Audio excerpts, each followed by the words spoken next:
Maayong buntag mga kasimple. Welcome to my vlog, Erap TV. Simpleng buhay, simpleng luto ni Erap TV. So for this video mga kasimple, magluto ta og sinabawang manok nga may swallow miswa at patola. So mo ni atong mga ricados mga kasimple nya na tay kinilaw nga isda, no? So ato ni siyang lutoon, no? So kompleto na niya ang atong mga ricados. So nya natay sikwa mga kasimple, no? Ang nagdag bida aning atong recipe. So magsugod na ta sa atong proseso sa pagluto og ato nang gisahon ang atong mga lamas mga kasimple. So atong ibutang ang ato ang manok. Kanya ato na siyang inikos-nikos mga kasimple. Butangan na nato siya og mga timplada diha mga kasimple, no? Kanya ang nagdagbida diha kaya ang atong tangad mga kasimple. So kompleto na siya timpla, no? Og ibutang na to ang ato ang bell pepper. Kunya ato na siyang butangag sabaw mga kasimple. Okay? Ato man na siyang butangan og sikwa og swallow miswa mga kasimple. So inani lang kasimple, no, ang ato ang sudan karong buntaga mga kasimple. So natay gamayng manok unya atong butangan og miswa og sikwa. Unya atong ibutang ato ang sibuyas dahonan. So mao na ni mga kasimple, no, ang finished product sa to ang recipe karong buntaga, no.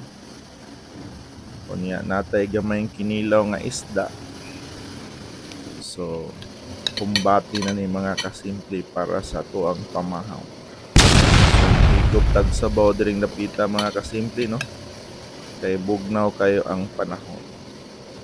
Unya nag-aso-aso pa ang ato ang sabaw mga kasimple.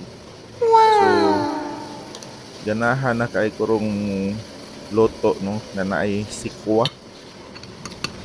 Nakauyo na po sa iyahang aroma mga kasimple, no?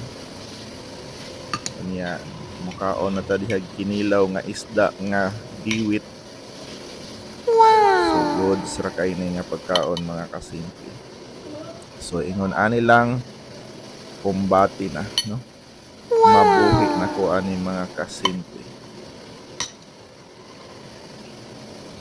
So katong parihan ako diha nga usa ka trabahante, mangandam na ta mga kasimple og nagpakita diha nga akong bugoy, no, ay pagmata. So mangandam na ta kay taod-taod manarbaho na sad ta.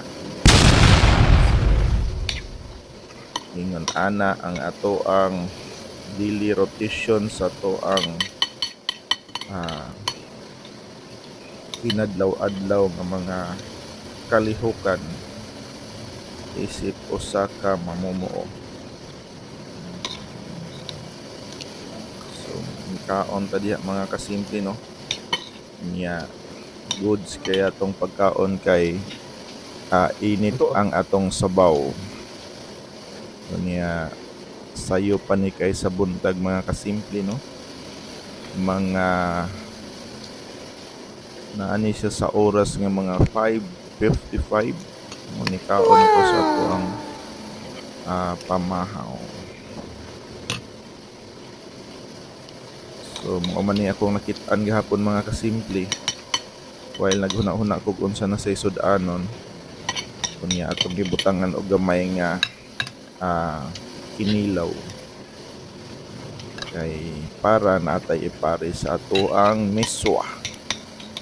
So ingon ana lang kasimple ang ato ang pagkaon. So daghang salamat, no, sa tanan. Unya mag-amping ta sa inadlaw-adlaw natong lakaw.